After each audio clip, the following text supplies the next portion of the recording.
Mehrunnisa کی diary Rimsha کے ہاتھ لگ جاتی ہے تو وہ فوراً سے اس کو چھپا کے اپنے پرس میں رکھ لیتی ہے۔ یہاں رابعہ کو تو پہلے ہی پتہ چل جاتا ہے جب اسے ڈائری نہیں ملتی کہ ڈائری یقیناً رمشا کے ہاتھ لگ چکی ہے۔ رمشا سجل اور سالار کی دعوت کے بعد یہ ڈائری گھر لے جاتی ہے اور وہاں پہ بیٹھ کے آرام سے پڑھتی ہے، جس میں صاف صاف یہ بھی لکھا ہوتا ہے کہ سجل ہی مہرالنساء کی بیٹی ہے۔ دوسری طرف سالار کے لیے تیمور پاشا کو بہت ہی پریشانی ہو رہی ہے کہ اسے اب کیسے گھر میں واپس بلایا جائے۔ وہ تو سالار سے معافیاں مانگ مانگ کے تھک چکے ہیں، لیکن سالار کی ناراضگی ہے کہ ختم ہو ہی نہیں رہی۔ سالار کو رات کو سوتے ہوئے برا سا خواب آتا ہے اور وہ نیند میں چونک کے جاگ جاتا ہے۔ سجل بھی اسے یوں دیکھتی ہے تو پریشان ہو جاتی ہے کہ کیا ہوا، اور سالار یہی کہتا ہے کہ بہت ہی برا سپنا دیکھا، خدا کرے کہ انکل بالکل محفوظ ہوں۔ سجل سالار سے کہتی ہے کہ رشتوں کو اتنی دیر تک ایک دوسرے سے یوں ناراض نہیں رہنا چاہیے ورنہ وہ ختم ہو جاتے ہیں، اور اس وقت تو سالار کو بھی یہی لگتا ہے کہ کاش انکل کے پاس ہی چلا جائے اور انہیں بتا دے کہ میں نے آپ کو معاف کر دیا۔ دوسری طرف تیمور کی بھی حالت اتنی خراب ہو جاتی ہے، اسے ہارٹ میں پین شروع ہو جاتا ہے اور وہ اس تکلیف کے ساتھ سالار کو میسج کر دیتا ہے کہ سالار بیٹا، زندگی اتنی لمبی نہیں ہے کہ کسی ناراضگیوں کو اتنا لمبا طول دیا جائے۔ ناراضگیاں فوراً ختم کر دینی چاہیے، اسپیشلی جب اگلا بندہ آپ سے معافی بھی مانگ رہا ہو دل سے۔ اگر میں سچائی جانتا ہوتا تو بھلا میں تم سے کیوں ناراض ہوتا۔ سالار جب موبائل اٹھا کے یہ میسج دیکھتا ہے تو اس کا دل مزید اداس ہو جاتا ہے اور وہ فوراً ہی انکل کو میسج کر دے گا کہ میں آپ سے ناراض نہیں ہوں۔ دوسری طرف تابش ہے کہ جس کی ناراضگی ختم ہی نہیں ہو رہی۔ پہلے تو وہ جب بھی ناراض ہوتا تھا علیزے سے تو بہت آسانی سے مان بھی جاتا تھا، لیکن اس دفعہ تو اس نے حد ہی کر دی ہے۔ علیزے ہے کہ اتنا منا رہی ہے لیکن تابش کا غصہ ختم ہی نہیں ہو رہا۔ تابش تو اس سے بالکل لا تعلقی شو کرواتا ہے تو علیزے بھی تنگ آ کے کہہ دیتی ہے کہ اس طرح لا تعلقی رکھنے سے تو رشتہ ختم ہو جاتا ہے۔ تابش بھی اسے تانا دے دیتا ہے کہ لا تعلقی کا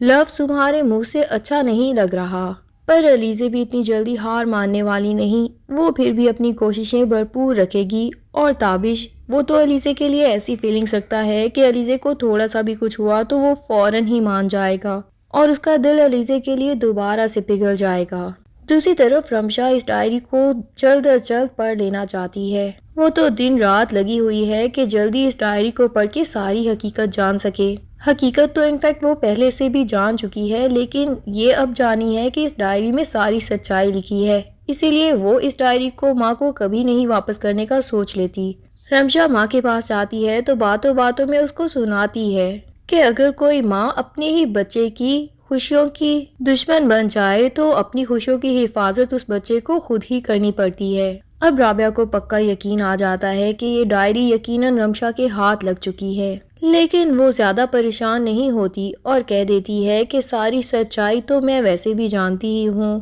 میں اس ڈائری کی محتاج نہیں ہوں سجل کی سچائی کو تیمور پاشا کے سامنے رکھنے کے لیے۔ اور ساتھ ہی رمشا کو کہہ دیتی ہیں کہ جھوٹی خوشیاں زیادہ دیر راست نہیں آتی رمشا، بہتر یہی ہوگا کہ تم یہ جھوٹا نقاب اپنے منہ سے اتار کے خود ہی پھینک دو۔ رمشا جس کی غلط فہمی یہ ہے کہ شاید یہ سچائی صرف اور صرف اس کی ماں جانتی ہے یا اس ڈائری میں لکھی ہے، ان دونوں کے علاوہ تو کسی کو پتہ نہیں ہوگا، لیکن حقیقت اس کے برعکس ہے، کیونکہ ارجمن بیگم جس نے سجل کو بچپن ہی میں مار دینے کی کوشش کی تھی، یہ راز بھی ارجمن بیگم کے علاوہ اس نرس کو بھی پتہ ہے، اور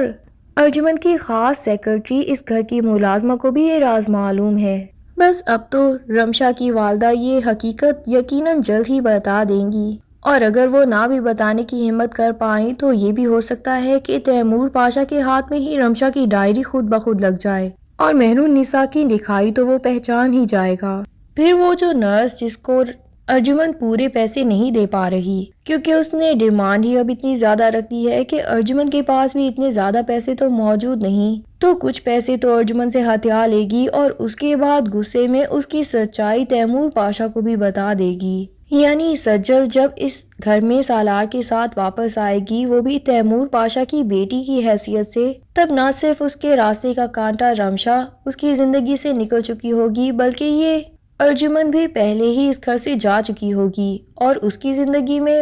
تکالیف پہنچانے والا پھر اور کوئی بھی نہیں ہوگا۔ رمشا کی سچائی تو جب سامنے آ جائے گی، تیمور پاشا اسے اپنے گھر سے فوراً نکال دے گا کہ تم نے دھوکے سے اتنے عرصے میری فیلنگز کے ساتھ کھیلا۔ اور پھر ادھر احمد، جو کہ پہلے ہی رمشا کا انتظار کر رہا ہے کہ کسی طریقے سے اس سے اپنا پرانا بدلہ لے سکے، اپنی ماں کی موت کا بھی بدلہ لے سکے اور اپنی ساری بے عزتی کا بدلہ لے سکے، اسے جب پتا چلے گا کہ رمشا واپس اپنی اوقات میں آ چکی ہے تو پھر وہی رمشا کو کوئی سبق سکھائے گا۔ رمشا تو تیمور پاشا، سالار، سکندر سب کو کھو دینے کے بعد اس حیثیت میں بھی نہیں رہے گی کہ احمد کو ہی واپس حاصل کر کے تھوڑی بہت خوشیوں کی زندگی گزار سکے۔ اب تو احمد بھی اس سے شدید نفرت کرے گا۔ یہاں رابعہ کو اپنی بیٹی کی یہ حالت دیکھ کے افسوس تو ہوگا، لیکن وہ یہی سمجھ لے گی کہ شاید زندگی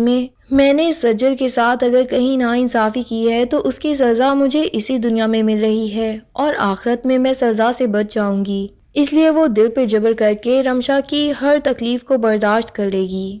سالار، جسے پہلے ہی سجل سے بہت زیادہ محبت ہو چکی ہے کہ وہ ہر مشکل میں بھی سالار کے ساتھ ہی ہے،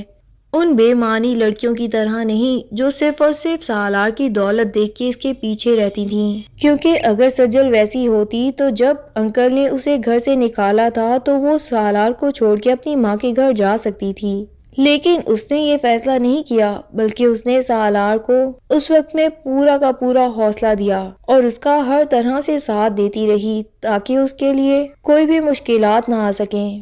اب جب سالار کو پتا چلے گا کہ یہ تیمور پاشا کی اصلی بیٹی ہے، تب تو الٹا وہی کمپلیکس ہو جائے گا کہ یہ تو نہ صرف اتنے اچھے کردار کی لڑکی ہے بلکہ مجھ سے اتنی زیادہ امیر بھی ہے۔ اب تو سالار کے دل میں سجل کے لیے محبت کے ساتھ ساتھ رسپیکٹ بھی بڑھ جائے گی۔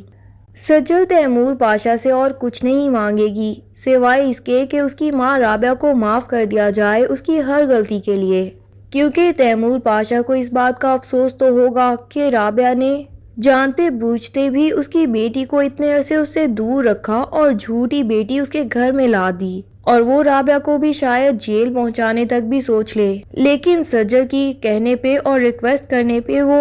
رابعہ کو نہ صرف معاف کر دے گا بلکہ سجل کے ساتھ اسے رہنے کے لیے بھی پرمیشن دے دے گا، اور رابعہ ساری زندگی یہی سوچے گی کہ کاش سجل ہی میری اصلی بیٹی ہوتی، یا رمشا کی تربیت میں بھی میں نے تھوڑا سا سجل کی طرح بھی کوشش کر لی ہوتی تو آج وہ بھی جیل کی سلاخوں کے پیچھے نہ ہوتی۔ دوسری طرف سالار بھی اپنی آنٹی ارجمن کے لیے تیمور پاشا سے ریکویسٹ کرے گا کہ آپ اسے معاف کر دیں اور اس کی ساری غلطیوں کو بھول کے دوبارہ سے اس کے ساتھ اچھی زندگی گزارنے کی کوشش کریں، اور ہو سکتا ہے کہ سالار کی وجہ سے تیمور پاشا ارجمن کو نہ صرف معاف کر دے بلکہ واپس اس گھر میں اور اپنی زندگی میں بھی لے آئے، اور ارجمن بھی جب یہ دیکھے کہ سالار نے اس کے لیے اتنی ریکویسٹ کی تو وہ سجل کے لیے تو اپنا دل بالکل صاف کر لے، کیونکہ وہ سالار کی پسند ہے، اس کے ساتھ ساتھ وہ تابش کے لیے بھی اپنا دل صاف کر لے، کیونکہ وہ یہی سوچے گی کہ اگر یہ پیسہ تو جس پہ میں اتنا گھمنڈ کرتی ہوں یہ ایک پل میں تیمور پاشا کے 3 لفظوں میں مجھ سے چھین سکتا ہے، لیکن محبت کرنے والا ہسبینڈ تو میری بیٹی سے کوئی نہیں چھین سکتا، اسی لیے وہ اب تابش کی نہ صرف قدر کرنے لگے گی بلکہ اپنی بیٹی کو بھی یہی سبق دے گی کہ تم تابش کے ساتھ خوشیوں والی زندگی گزارو، اور یوں ہی ہونے والی ہے بھرم ڈرامہ کی ہیپی اینڈنگ۔ آپ کو اس کی ہیپی اینڈنگ پسند آئی کہ نہیں، کمنٹس میں اپنی رائے کا اظہار کرنا نہ بھولیے گا۔ Thank you.